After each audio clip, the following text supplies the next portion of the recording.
Does Proverbs 8:22 through 30 describe Jesus being created prior to creation? In this video, you'll find out.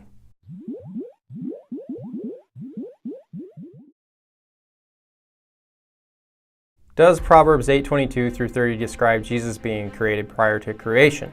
This is the claim that Jehovah's Witnesses will make when they're explaining to you who Jesus Christ is. We've already covered how only begotten meant for a one-of-a-kind or a unique one to be brought forth or presented, and that the being called the firstborn of creation and from the dead actually is a title of rank. Now the final verse from their pamphlet is Proverbs 8:22, 23, and 30, but like I said before, that we'll also be covering Revelation 3:14 because this is used as a backup verse just in case you're ready for the first three. The New World Translation reads, Jehovah produced me as the beginning of his way, the earliest of his achievements of long ago. From ancient times I was installed, from the start, from times earlier than the earth. Then I was beside him as a master worker. I was the one he was especially fond of day by day. I rejoiced before him all the time. The claim that Jehovah's Witnesses are making is that the me and I in these verses is Jesus describing his relationship with Jehovah. They point to verse 30 that says, I was beside him. And then they'll ask you, well, who sits beside God? And you would probably reply with Jesus. Understand that this is a setup because they'll quickly turn you back to verse 22 that gives you the impression that Jehovah produced or created Jesus. And so at this point, you're probably left scratching your head, or you might go quickly check some other Bible versions. And then you notice that other versions say, brought me forth, possessed me, formed me, or made me. And if you looked only at the New Living Version or the Holman Christian Standard Bible, they both use words that give you the impression that Jesus was created. Now you might feel that quick shot of fear up your spine, and so you go quickly looking up in Strong's Concordance to see what word is being translated, and you see it's the word kana. And then you look at the usage, and you see it means to get, acquire, create, buy, or possess.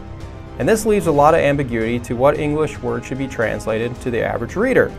So at this point, you're sitting in a cold sweat because you just declared that this is Jesus in the passage and that verse 22 gives the impression that he was created by Jehovah. So what do you do now? Nothing, because this situation won't exist because you're watching this video. Let's go back to the beginning of this at verse 22, 23, and 30 and simply ask, is the person talking in the text clearly identified? No, they're just all pronouns. So inserting Jesus is using eisegesis instead of exegesis, meaning that Jehovah's Witnesses are putting their interpretation into the text instead of letting the text define itself. So basic grammar would tell us that all we need to do is simply go back further into the text to see if we can clearly identify the subject. And in this case, all we have to do is go back to verse 12 and we'll see that it says, I, wisdom, dwell together with shrewdness. I have found knowledge and thinking ability. From this, you can tell that it is wisdom who is talking, and to confirm this, just go back to verse 1 that says, is not wisdom calling out? So we know it is wisdom is the one who is talking in this passage. Now you might think, how does wisdom talk? Well, this passage is using personification. The author is simply applying human attributes to something that is non-human. It's just a poetic device, and since Proverbs is in the poetry section of the Old Testament, it makes sense. If you look up the Hebrew word for wisdom, you'll see that it's chokmah, whose parts of speech is a feminine noun, which is why in verses 2 and 3 in the KJV and all other versions use the pronoun her and she for wisdom. But in the New World Translation, the pronoun it is used to describe wisdom. So I hope you can see where we're going with this. So a Jehovah's Witness reading chapter 8 isn't going to see this feminine connection. So where do we go now? All we have to do is turn the page back to chapter 7 verse 4 and you'll see that wisdom is described as a female, even in the New World Translation. So now we get the pleasure of asking the Jehovah's Witness, so are you saying Jesus was first created as a woman? Just see if you can notice a little bead of sweat roll down their face at this point. Again, the writer in Proverbs is using personification. He is giving attributes of a personal nature or human characteristics to something that is non-human. Now, they're not going to answer that question, but if they're really ready to play ball with you, they might say, well, doesn't 1 Corinthians 1:30 say that Jesus is the wisdom of God? So isn't Solomon and Paul saying that Jesus was created? So they punted the ball right back at you. Here's your response. Okay, so you are saying that Jesus is wisdom in this passage. They have to say yes. All right, so are you saying that Jehovah created Jesus and wisdom at some point? Again, they need to say yes to this. Okay, so do you believe that Jehovah lacked wisdom at some point? Now you have them caught between a rock and a hard place. Because if they say yes, then they're saying that God isn't omniscient, being all-wise. And if God isn't all-wise, then he can't be fully trusted.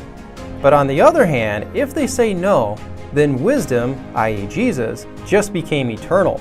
Because wisdom/Jesus would have been with Jehovah from eternity past and uncreated.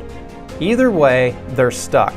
Now if they don't answer it either way and they just punt it back at you, then you can point out this is why other translations use the word possessed rather than created or produced, because God would have never lacked wisdom in the past. And that this passage isn't really talking about Jesus either.